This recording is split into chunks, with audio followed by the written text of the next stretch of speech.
Bonsoir à toutes et à tous, bienvenue dans cette édition d'information dans l'actualité de ce dimanche 15 juin 2025. Le ministre de l'Information et de la Communication poursuit son programme de relance des sites de diffusion. Hier, Fana Souma a visité le site de Kakulima où d'importants travaux ont été réalisés sur ce site de diffusion après plusieurs années d'attente. Et puis c'est parti pour les activités du projet formation et employabilité féminine liées au programme Simandou 2040. À travers cette initiative, l'ONG Force des femmes compte faire de la participation des femmes à ce programme une réalité. Enfin, pour appuyer la gouvernance locale à Farana, l'ANAFIC lance une session de formation à l'intention des points focaux, comité de gestion des réclamations et agents techniques d'encadrement communautaire. Les thèmes portent sur les procédures de référencement des plaintes liées au VBG, entre autres. Voilà pour le sommaire. Encore une fois, bonsoir à tous. Tout d'abord, en marge des travaux de l'exposition universelle 2025 tenue à Osaka, le Premier ministre a rencontré le président de l'Agence internationale de coopération japonaise. Au menu des débats, le renforcement de la coopération entre la Guinée et la JICA. De là, Amadou Riba a rencontré le chef de cabinet du gouvernement japonais. Au nom du président de la République, il a émis le souhait de voir le Japon contribuer davantage au développement socio-économique de la Guinée. Kabasouma Hadi Kamara. L'exposition universelle Osaka 2025 représente un pari sur l'avenir, mêlant ainsi ambition du développement durable, rayonnement international et dynamisme économique. C'est pourquoi, dans le cadre du raffermissement des relations bilatérales entre le Japon et la Guinée, le Premier ministre Amadou Riba a mis à profit son séjour à Tokyo pour se rendre au siège de l'Agence internationale de coopération japonaise, JICA.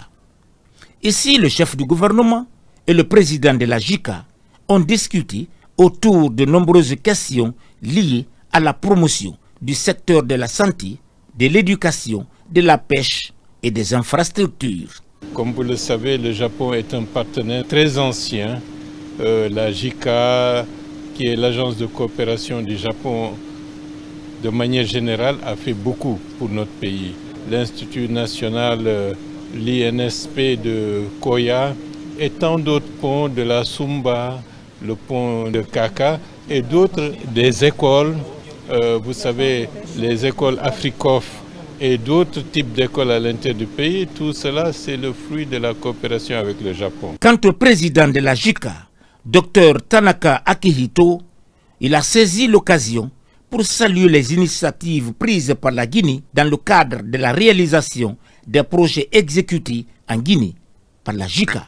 Nous avons le plaisir honoré de discuter avec M. le Premier ministre qui a émis des évaluations très hautes de notre coopération japonaise jusqu'à aujourd'hui et il a parlé de espoir de notre coopération dans le futur. Donc pour cela, nous sommes très heureux pour cela. Le Premier ministre a également eu un entretien avec le chef de cabinet du gouvernement japonais.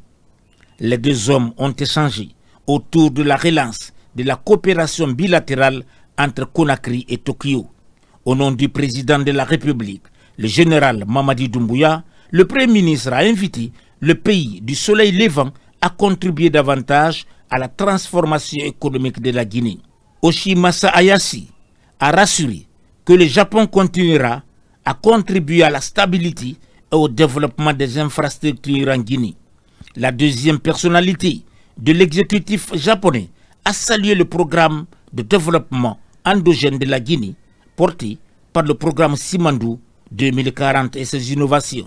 Il a émis le souhait que ce programme soit aligné sur l'agenda 2063 de l'Union africaine et inspire d'autres pays.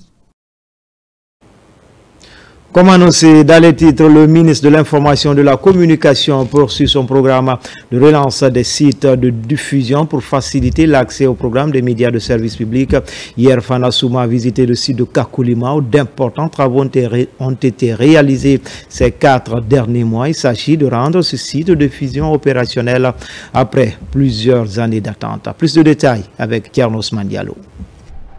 C'est le chemin qu'il faut emprunter pour atteindre le sommet du mont Kakulima où le ministre de l'Information et de la Communication, Fana Souma, vient de réaliser un des vieux rêves du département. À près de 1000 mètres d'altitude, cela fait plus de 15 ans que le ministère cherche à rendre concrètement opérationnel le site de diffusion au sommet de cette montagne pour garantir une couverture efficace de toute la Basse-Guinée et une partie du reste de la Guinée en télé et en radio. Pour surmonter les difficultés liées notamment à l'accès à l'énergie et qui entravaient la bonne exécution de ce projet, le ministère a opté pour le solaire afin d'alimenter les émetteurs de la radio et de la télévision nationale, de la RKS ainsi que la radio rurale de Kindia. Star Times a appuyé techniquement le ministère de l'Information et de la Communication qui finance intégralement ce projet capital dans le programme de couverture intégrale du territoire par les médias publics. Pendant la journée, ce sont les panneaux qui fonctionnent, le temps d'ensoleillement. Et après le temps d'ensoleillement, ce sont les batteries qui prennent la redondance et qui fournissent l'énergie. Et si toutefois les batteries se déchargent à un niveau, nous avons incorporé un système qui permet encore de recharger les batteries, même sans le courant électrique, et qui permet de recharger les batteries comme si c'était les panneaux encore qui fonctionnaient la nuit. Donc, ce qui fait qu'avec cette hauteur de 940 mètres et un pylône de 110 mètres, les populations auront les informations en temps réel, la télé, la radio en même temps, pour pouvoir capter à une très grande distance. Au total, 84 panneaux solaires sont installés pour alimenter la trentaine de batteries intelligentes et fournir plus de 500 kVA par jour. Assez suffisant pour assurer le fonctionnement des différents émetteurs radio et télé. Le dispositif est entièrement sécurisé et doté d'équipements pour surveiller la consommation énergétique à distance. Sur le site, toutes les garanties sont données par les techniciens de l'entreprise ayant installé les émetteurs et qui travaillent à garantir la réception des images et des sons.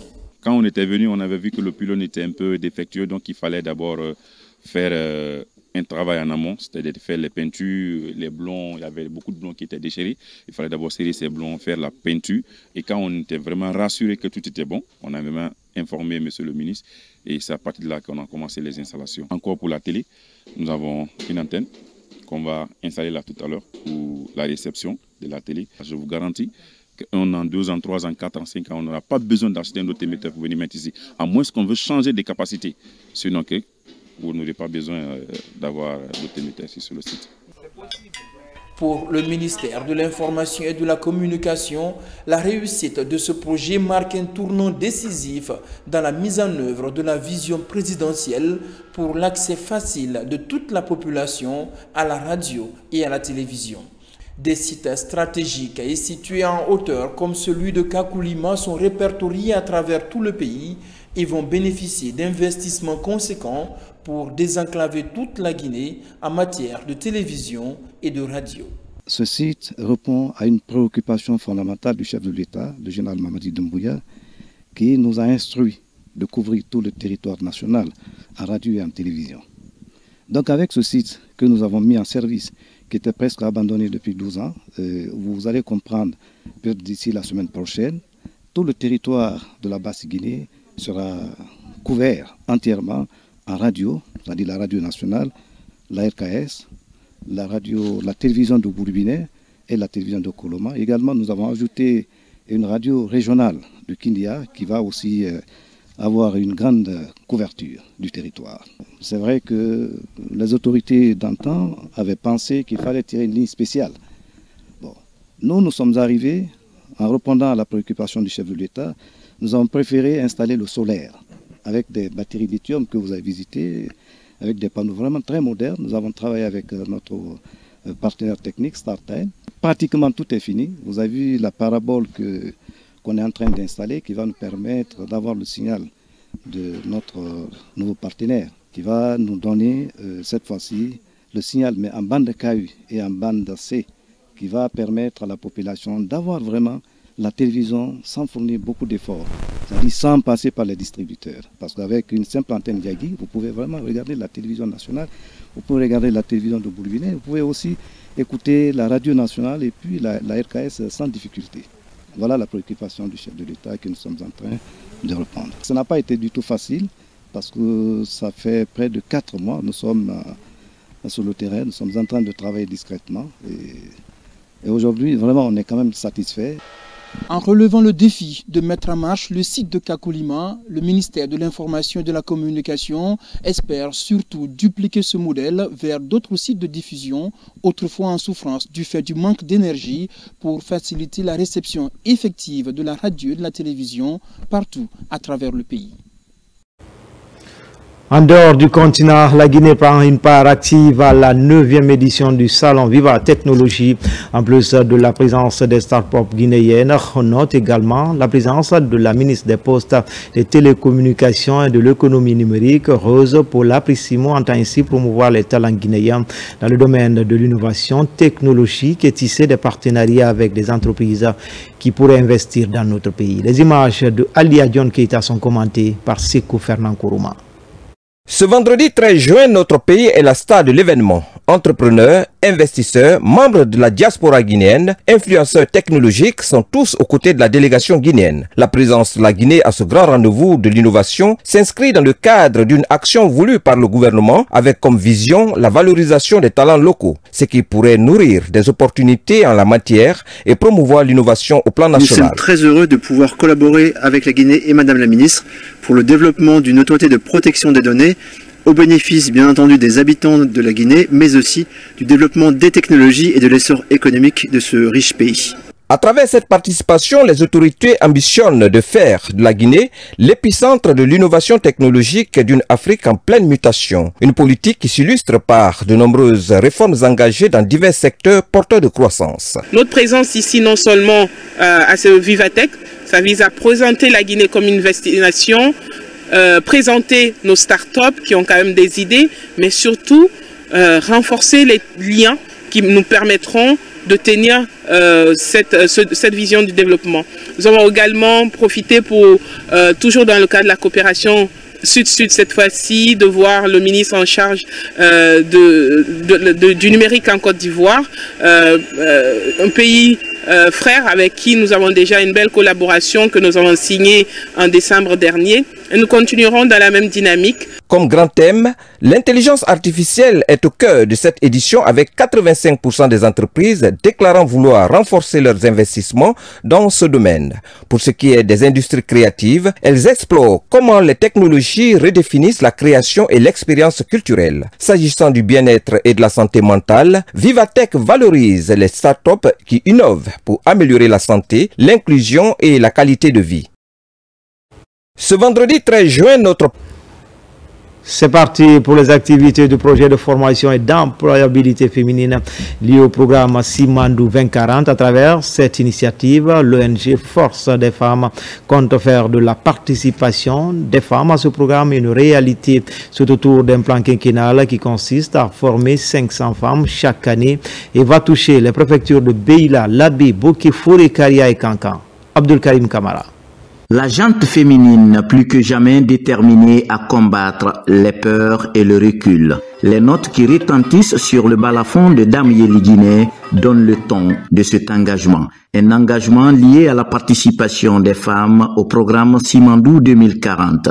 Il s'agit du projet de formation et d'employabilité féminine PROFEF dont les activités sont lancées devant ce parterre de personnalités initiées par Force des femmes.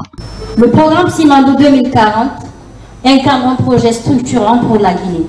Et il serait inconcevable que les femmes soient les grandes oubliées de cette ambition nationale.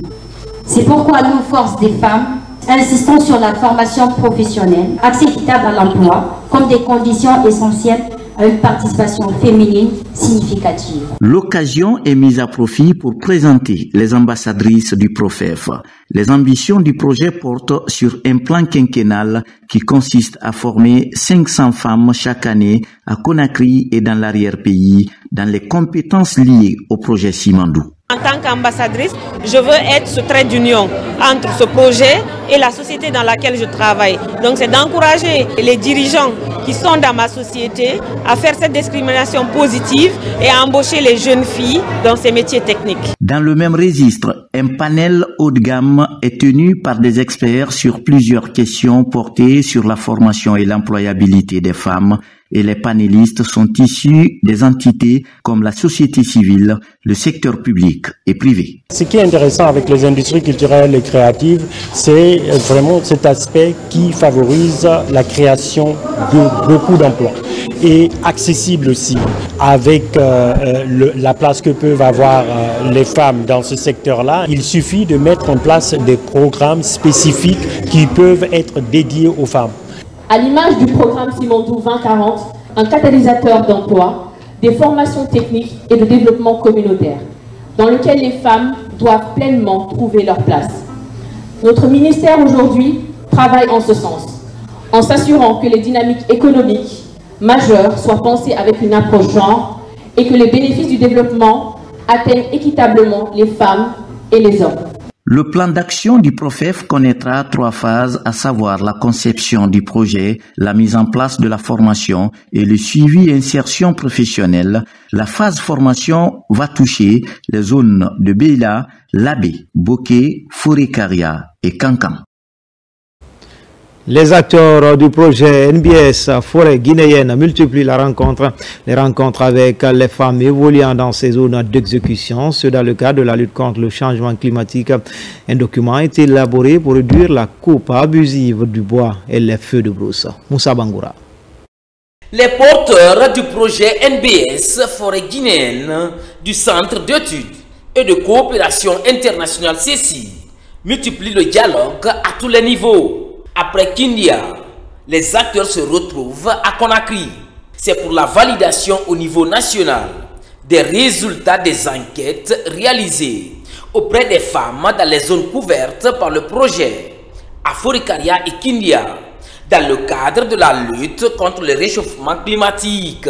Le message que nous envoyons, c'est un message fort d'abord à l'adresse des femmes pour qu'elles puissent utiliser les connaissances, notamment leur savoir local, dans le cadre de la protection de la nature et également solliciter les autorités au niveau national pour la prise en compte de ces recommandations-là dans les politiques sectorielles. À partir de cette étude, nous comprenons qu'effectivement, négliger les connaissances de ces femmes, négliger les connaissances locales de la biodiversité, c'est vraiment une erreur qu'il faut corriger. En plus de la préservation de la biodiversité, les préoccupations des femmes ont été aussi prises en compte. Les projecteurs sont braqués sur les vertus des produits et plantes médicinales qui ont tendance à disparaître. Des stratégies sont envisagées pour valoriser ces ressources. Nous voudrions nous assurer au niveau national aussi que les points de vue, les aspirations, les priorités des parties prenantes nationales sont prises en compte dans cette démarche, mais aussi nous voudrons nous assurer que ça ne soit pas juste une étude de plus dont les résultats vont rester dans un tiroir ou dans une armoire. Plusieurs fois. Le projet CECI nous a enseigné plusieurs fois. Au retour dans les communautés, nous passerons les messages pour mieux préserver l'environnement. Avec les objectifs de développement durable, des recommandations ont été faites pour la restauration des forêts dégradées. Là-dessus, d'utiles conseils ont été prodigués aux femmes à réduire considérablement la coupe abusive du bois et les feux de brousse, source de sécheresse. À Labé, le forum des cadres participe activement au développement local. Pour cette édition de Donki Labé, le FOCAL a initié plusieurs activités, notamment l'assainissement du marché central avec à la clé des outils appropriés, mais également le FOCAL a fait don de motos aux 28 présidents de conseils de quartier. Les images de Sarafdine Diallo sont commentées par Abdoulaye Ninguelande Diallo. La vision du forum des cadres de Labé et de contribuer au développement de la préfecture. Il réunit en son sein des fils et filles résidents et ressortissants. Cette année, le FOCAL a marqué son 2e anniversaire par des activités comme l'assainissement du marché central, le don des motos aux 28 présidents de conseils de quartier, des casques de protection aux taximotards et des outils d'assainissement à la commune urbaine. Le FOCAL, c'est un réseau de cadres qui se donne comme objectif d'améliorer en fait le niveau d'entraide entre les fils de l'abbé qui travaillent dans l'administration publique. Nous travaillons également à soutenir les services déconcentrés et décentralisés de l'État qui interviennent dans la préfecture de l'abbé. Nous soutenons des associations de l'abbé. La cérémonie de remise des motos, casques et outils d'assainissement a mobilisé les autorités locales et religieuses et les bénéficiaires. Depuis sa création, le Focal ne cesse d'apporter sa pierre angulaire pour le développement de l'abbé. Une contribution patriotique appréciée par les autorités à travers le président de la délégation spéciale. C'est un sentiment de satisfaction par rapport à cette initiative qui accompagne la commune urbaine de l'abbé dans le cadre de l'assainissement, qui est l'une des activités phares au niveau de la commune urbaine de l'abbé. Le forum des cadres de l'abbé, faut-il le rappeler, a été créé en 2024. Une organisation qui, dès lors, apporte son soutien pour le développement de l'abbé. Non loin, les 6 communes qui vont abriter le futur parc national Penseli, Soya, Sabouya, région administrative de Mamou, disposent désormais de plans de développement local à actualiser. C'est un bréviaire dans la mobilisation de financement destiné à répondre aux besoins prioritaires des localités concernées. La remise officielle des documents s'est déroulée ici même à Conakry. Komara Moussa. C'est une étape importante dans la préservation du parc Penseli, Soya, Sabouya. La remise de ces plans de développement local de 3e génération aux 6 communes rurales de Marela, Soya, Linsan, Sabouya, Ourekaba et Konkouré.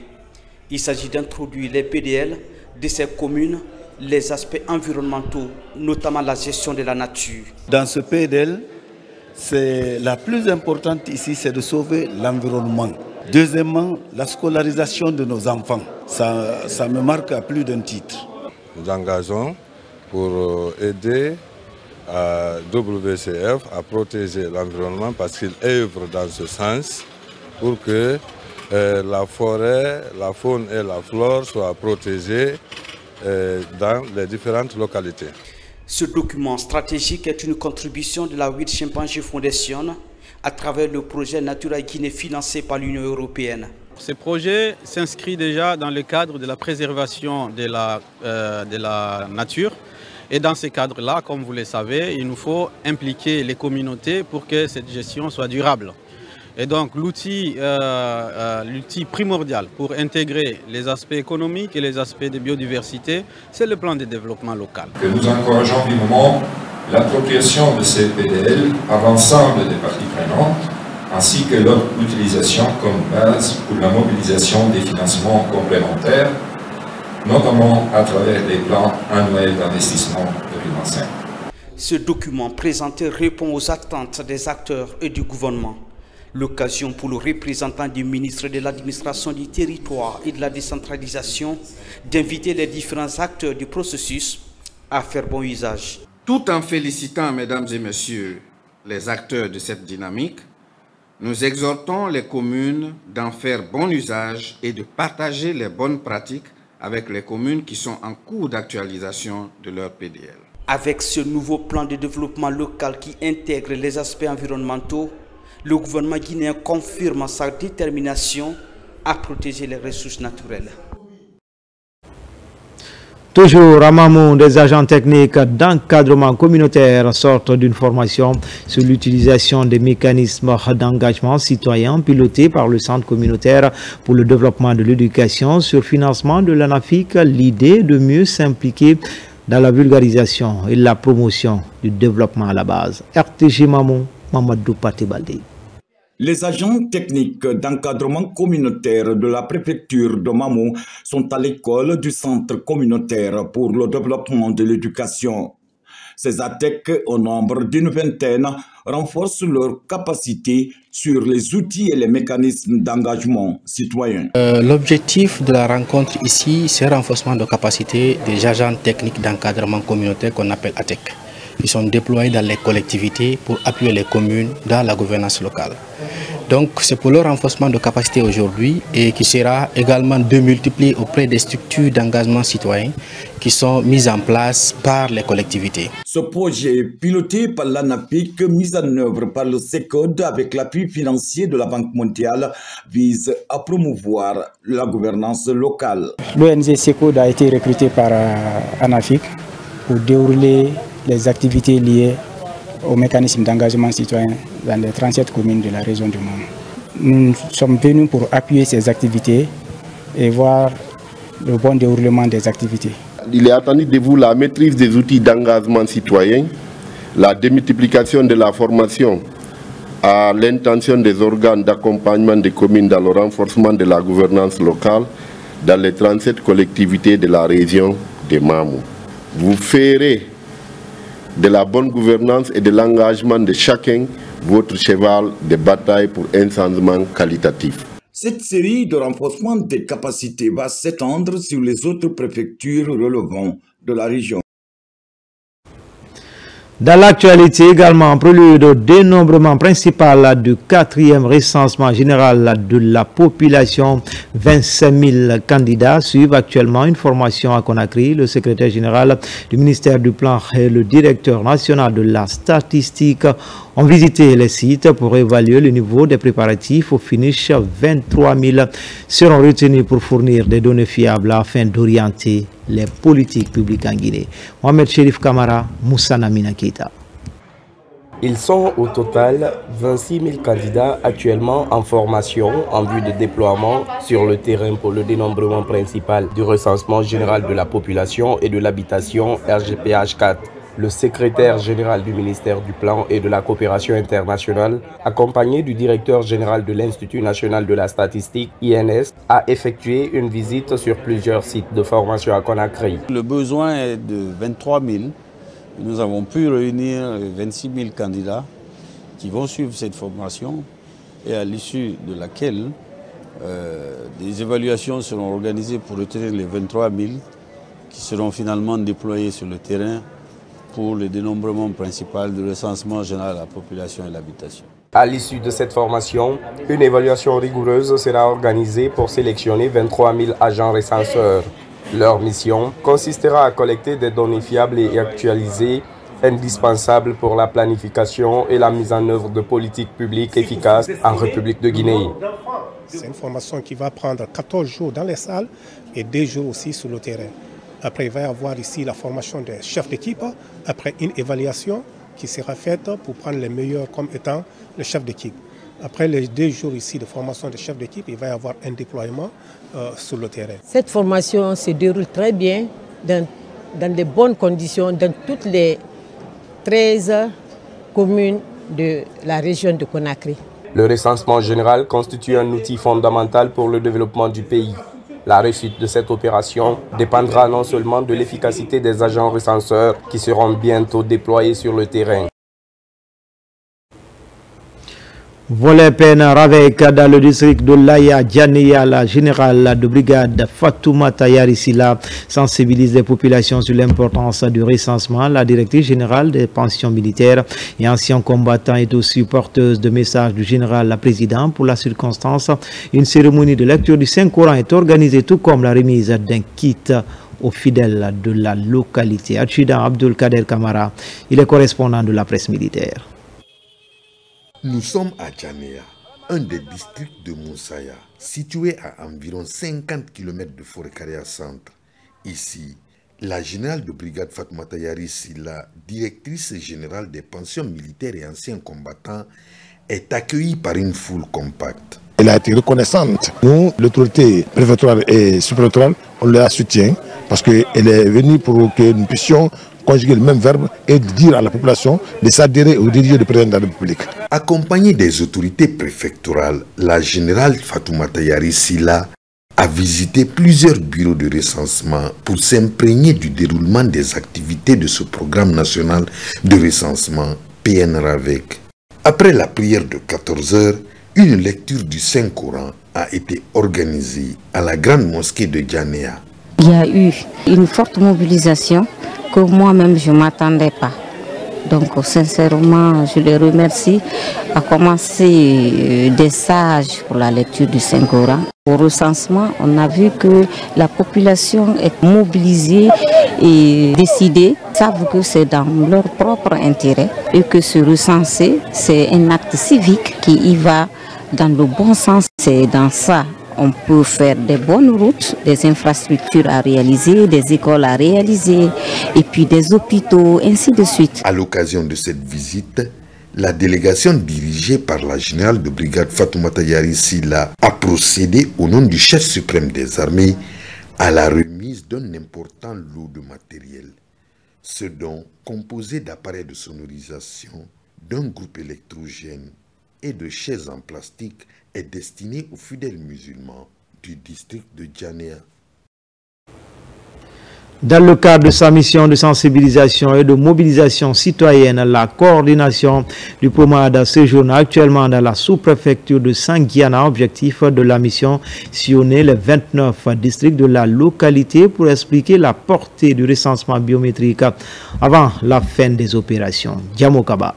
Comme les autres localités de la savane guinéenne, la commune rurale de Sanguiana dans Kouroussa réaffirme son engagement pour un recensement national réussi. Le temps est donné au district de Sirayala pour obtenir une mobilisation sociale.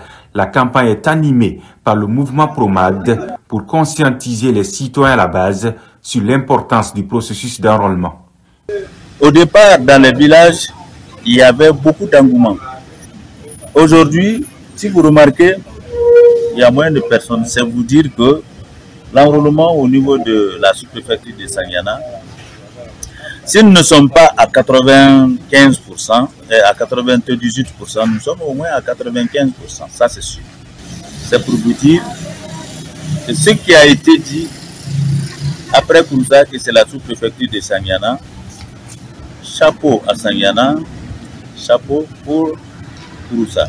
Partout, les initiateurs se tournent vers la religion en faveur de la paix. Une alternative selon eux pour mieux édifier la population sur ce pilier de la refondation de l'État. La communication concerne les 29 districts de Sanguiana pour être au rendez-vous avant la fin du processus. L'objectif ici c'était d'atteindre au moins 27 000. Et aujourd'hui, je vous donne ma tête à couper qu'on a au moins les 25 000 et quelques. Ici, pratiquement, il reste quelque chose de 5,5%. Nous sommes à 95% aujourd'hui. Le football était également au rendez-vous pour impliquer la couche juvénile. Autour du Curon, l'engagement commun est obtenu pour faciliter la stratégie des porte-à-porte et la mobilisation de masse. Objectif de PROMAD, enrôler le maximum de citoyens dans la sous-préfecture de Sanguiana pour participer au développement socio-économique du pays. Dans la préfecture de Lola aussi, une vaste campagne de sensibilisation est lancée par le mouvement Jeunesse forestière pour la continuité avec pour objectif principal d'inciter la population à se faire enrôler avant la date butoir annoncée par les autorités. Mohamed Saloupaï, Mohamed Lamine Diallo. C'est dans l'enceinte du bloc administratif de la préfecture de Lola que le mouvement Jeunesse forestière pour la continuité a procédé au lancement officiel de la sensibilisation au programme national de recensement administratif à vocation d'état civil PNRAVEC. L'événement a réuni autorités locales, leaders communautaires, responsables de jeunesse, ainsi que de nombreux citoyens venus témoigner leur engagement pour cette opération. À Lola, nous allons mettre tout en œuvre pour que l'activité de recensement réussisse et que nos populations soient recensées à 100%. Nous encourageons de telles initiatives dans nos localités et saluons les initiateurs de cette activité de sensibilisation. Nos populations majoritaires paysannes ont besoin d'être toujours édifiées, sensibilisées afin qu'elles s'approprient le bien fondé du recensement et c'est ce que vous êtes en train de faire. Profitant de l'opportunité, les initiateurs de la campagne ont rappelé l'importance du recensement biométrique qui constitue non seulement un acte citoyen, mais aussi un préalable essentiel pour l'obtention de documents officiels tels que la carte d'identité nationale ou le passeport. Le collectif des cadres engagés pour le développement de Lola en appui du coordinateur du mouvement jeunesse forestière pour la continuité, M. Ousmane Bamba, ont dépêché une mission d'urgence pour venir expliquer aux populations de Lola le bien fondé de ces recensements afin que toutes les populations puissent être recensées. À quelques jours de la clôture officielle du PNRAVEC, l'appel est donc lancé à tous les habitants de Lola à s'acquitter de cet acte civique. C'est la dernière ligne droite avant la fin des opérations de recensement biométrique. Le mouvement des femmes pour le progrès et le développement vient de lancer ses activités. Les questions de sensibiliser les citoyens de la commune urbaine de Sanoya. Explication, Marie-Simone Noël Tolno. Nous avons déclaré 100% recensement. Approchez, on va montrer nos fiches de recensement. Ces attestations brandies sont les récépissés du recensement administratif à vocation d'état civil. Les populations de la nouvelle commune urbaine de Sanoya s'engagent de plus en plus à se faire enrôler et elles comptent atteindre 100% de vote. Je lance un appel à toutes les femmes de Guinée, que ce soit ton fils ou ta fille, ton voisin ou ton proche parent, conduis-le au recensement afin qu'il soit reconnu guinéen. Que tous les Guinéens sachent que si tu n'es pas recensé, tu peux d'abord passer au vote. Ils se sont engagés à se faire recenser à 100% pour que dans les statistiques et dans les plans de développement lancés par le programme Simandou 40, que la commune urbaine de Sanoya puisse prendre la plus grande partie. Cette mobilisation de sensibilisation avec le slogan « Vote 100% » est une initiative du mouvement des femmes pour le progrès et le développement. Le lancement de ce mouvement des femmes pour le progrès et le développement, est un lancement réussi. Cette forte mobilisation a démontré que les femmes et les hommes sont unis et veulent marcher d'une seule voie. Ils deviennent de plus en plus citoyens. Ça veut dire qu'ils comprennent qu'ils ont des décisions nationales. Ça veut dire que chaque citoyen au jour d'aujourd'hui comprend cette initiative de vouloir se mobiliser pour aller aux élections. Le mouvement des femmes pour le progrès et le développement se dit prêt à accompagner le président Mamadi Doumbouya dans tous ses idéaux de projets et de développement socio-économique du pays. Campagne de sensibilisation également pour le PNRAVEC dans la sous-préfecture de Kalenko, l'une des plus importantes dans la préfecture de Dinguira. L'initiative du mouvement pour la reconnaissance aux acquis du CNRD. La cérémonie a connu la présence d'une forte délégation présidentielle et autorité préfectorale. Kouyaté Moussa. Kalenko dans Dingiraya est l'une des plus grandes sous-préfectures du pays. Les fils de cette localité, fondée par Fodé Lamine Tunkara, se mobilisent pour le recensement en cours. Une initiative saluée par les autorités préfectorales. Kalenko était très en avance par rapport au processus de recensement. On a encore mobilisé. Le discours là est distillé à toutes les occasions. Ceux qui sont encore en reste de se mobiliser, se faire enrôler pour qu'au 20, en clôturant la procédure qui se trouve qu'aucun Guinéen ne s'est oublié ou n'a été oublié. Profitons de la même occasion pour dire merci au préfet, merci aux autorités de Kalenko qui n'ont managé aucun effort pour rendre cet événement grandiose. En marge de cette campagne de sensibilisation pour le recensement, les fils du terroir sollicitent la réalisation des infrastructures communautaires. La population de Kalenko, par ma voix, souhaite l'hydraulique villageoise, l'obtention d'une radio rurale à Kalenko centre, la construction d'une maison de jeunes et la construction d'un centre pour les femmes. Nous ne pouvons que remercier l'initiateur de cet événement, à la personne de l'âge Néné Tunkara, pour que tout le monde aussi emboîte le même pas que lui. Donc c'est une bonne initiative. Les populations de Kalenko ont salué les réformes engagées par le président général Mamadi Doumbouya. La cérémonie a pris fin par une lecture de Saint-Courant à la mosquée centrale de Kalenko pour la paix et pour le vivre ensemble. Réunis au sein d'une coordination régionale, les filles et fils de Farana s'impliquent dans la mobilisation citoyenne pour se faire recenser. Tout récemment, une délégation s'est rendue dans les sous-préfectures et districts de la région pour s'assurer du bon déroulement du processus de recensement biométrique en cours dans notre pays. Younousa Tawel Kamara. Réunis au sein de la coordination régionale de Farana, ces filles et fils de Sankara enclenchent une vaste campagne de sensibilisation des populations sur les enjeux du recensement biométrique. Ils se sont rendus successivement dans les préfectures, sous-préfectures et districts de Kissidou, Dabola, Farana et Dingirai. Objectif, inciter davantage les citoyens à se faire enrôler avant la date butoir. Nous prions pour le président Mamadi Doumbouya pour qu'il ait longue vie et une bonne santé. Ceux qui ne se sont pas recensés doivent se recenser. Nous nous sommes recensés déjà. Il a été demandé aux ressortissants de la région de Farana, aux citoyens de la région de Farana, de se mobiliser comme un seul homme afin d'apporter déjà le maximum en termes déjà de personnel d'appui aux équipes déjà sur le terrain. Nous sommes en train d'apporter déjà des appuis techniques. De Farana, la commission de la coordination régionale met le cap sur les préfectures de Kissidou, Dabola et Dingirai pour véhiculer les mêmes messages d'information et de sensibilisation en vue de galvaniser davantage la population à se faire recenser. Cette campagne de sensibilisation initiée par la coordination régionale de Farana est une manière pour ces filles et fils de Sankara de jouer pleinement leur partition dans la réussite de ce processus de recensement biométrique en cours. Retour à Conakry, direction Kamayenne, où l'engagement citoyen contribue à sensibiliser et à mobiliser pour la réussite du processus d'enrôlement. L'accent est mis sur le soutien des populations pour les aider à avoir des documents, notamment l'extrait de naissance biométrique. Moussa Marwan Kamara.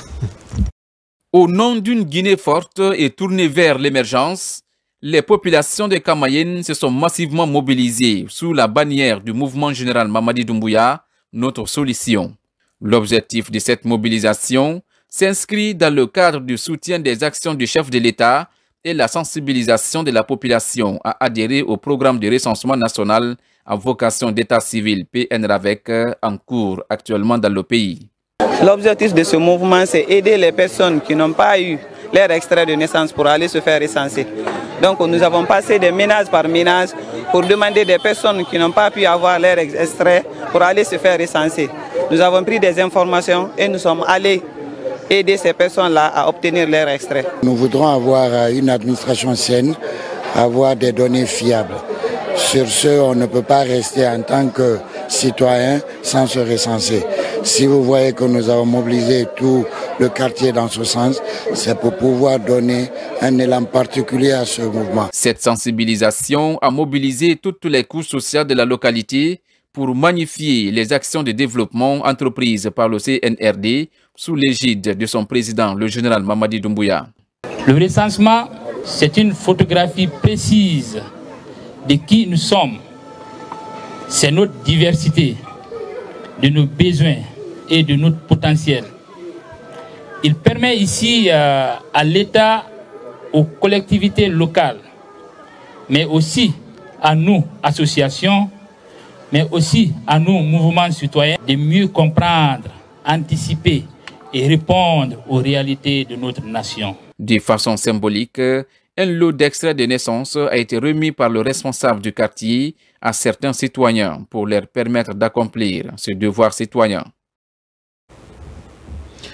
Enfin, pour appuyer la gouvernance locale, la Farana, l'ANAFIC lance une session de formation à l'intention des points focaux des comités de gestion des réclamations et agents techniques d'encadrement communautaire. Les thèmes portent sur les procédures de référencement des plaintes liées aux violences basées sur le genre, l'exploitation sexuelle, les abus et autres harcèlements sexuels. Les détails avec Ibrahim Oulé Foufana, Silati Kourouma qui sont nos correspondants basés dans la région.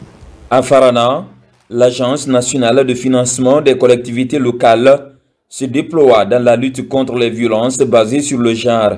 L'initiative s'inscrit dans le cadre du projet Appui à la gouvernance locale. Elle a regroupé les points focaux et les agents techniques d'encadrement communautaire des 46 communes de la région administrative de Farana.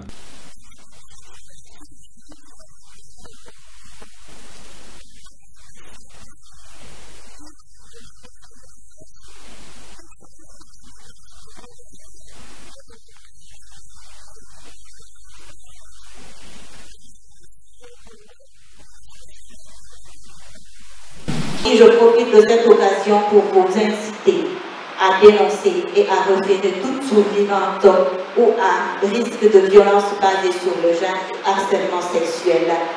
Pendant 4 jours, ces représentants des 46 communes de la région administrative de Farana sont outillés sur les techniques de lutte contre les violences basées sur le genre, les abus et harcèlements sexuels, les procédures de référencement, des plaintes sensibles liées à l'exploitation, abus et harcèlement sexuel ou encore le code de conduite individuelle. Je vous invite, sous la supervision des agents techniques d'encadrement communautaire, d'organiser et de partager dans le but d'être au même niveau de compréhension et de pratique de ces connaissances acquises aux autres membres, surtout avec la participation active des citoyens en général.